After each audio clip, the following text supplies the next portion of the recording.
ఈ మాటలు వింటున్న వాళ్ళు ఎవరైనా ఒకవేళ మీ జీవితంలో నిత్యము ఏదో ఒక పాపము నిన్ను వెంటాడుతూ, నిన్ను వేధిస్తూ, నిన్ను ఆకర్షిస్తూ, వశపరుచుకుని ఏదో బాగుంది అన్నట్టుగా, అది నీకు కొంచెం సంతృప్తి కలిగించినట్టుగా అనిపించిన ఆ పాపముని ఏలుబడి చేస్తున్నావే, ఆ పాపం మీద పెత్తనం చేస్తున్నావే, అది నిన్ను ఒక రోజున నాశనం చేస్తుంది. జాగ్రత్త. నీ పాపమే నిన్ను పట్టుకుంటుంది, నీ పాపమే నిన్ను పట్టిస్తుంది, నీ పాపమే నిన్ను సర్వనాశనం చేస్తుంది. నీవు సత్క్రియ చేసిన ఎడల తల ఎత్తుకోవా?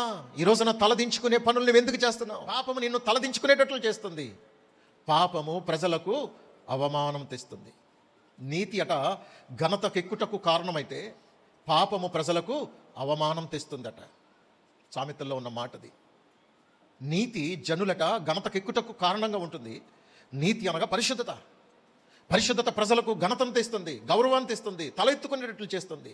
కానీ పాపము నీకు అవమానం తెస్తుంది, తలదించుకునేటట్లు చేస్తుంది, నాశనాన్ని కలిగిస్తుంది, నష్టాన్ని కలిగిస్తుంది, నరకానికి తీసుకుని వెళ్ళిపోతుంది. మంచి క్రియల చేత మన జీవితాన్ని పరలోకమందున్న తండ్రికి మహిమ తెచ్చే విధంగా ఈ భూమి మీద మనం ప్రకాశించాలని దేవుడు కోరుకుంటున్నాడు. ఆయన ఆశ వేరు, కానీ నీ ఆశలు, నీ కోరికలు వేరు.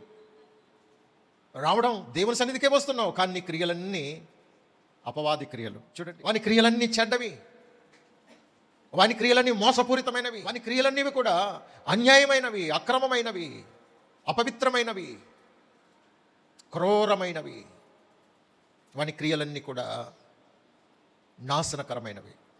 పాపము చేయవాడు అపవాది సంబంధి, అపవాది క్రియలను లయపరచుటకే దేవుని కుమారుడు ప్రత్యక్షమాయెను.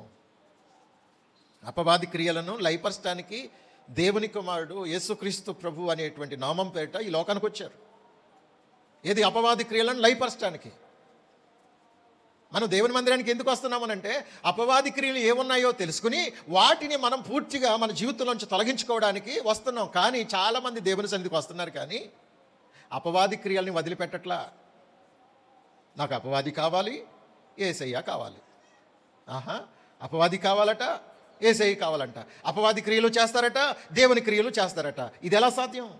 నీ అలవాట్లు, నీ పద్ధతులు, నీ కోరికలు, నీ ప్రవర్తన అన్ని అపవాది సంబంధమైనవే. ఆయనతో నీకు ఎలా సంబంధం ఉంటుంది? ఆయనతో నీకు ఎలా సహవాసం దొరుకుతుంది? ఆయనతో రేపు నీ పరలోకంలో ఎలా ఉండాలనుకుంటున్నావు? ఇది సాధ్యమా? కాదే.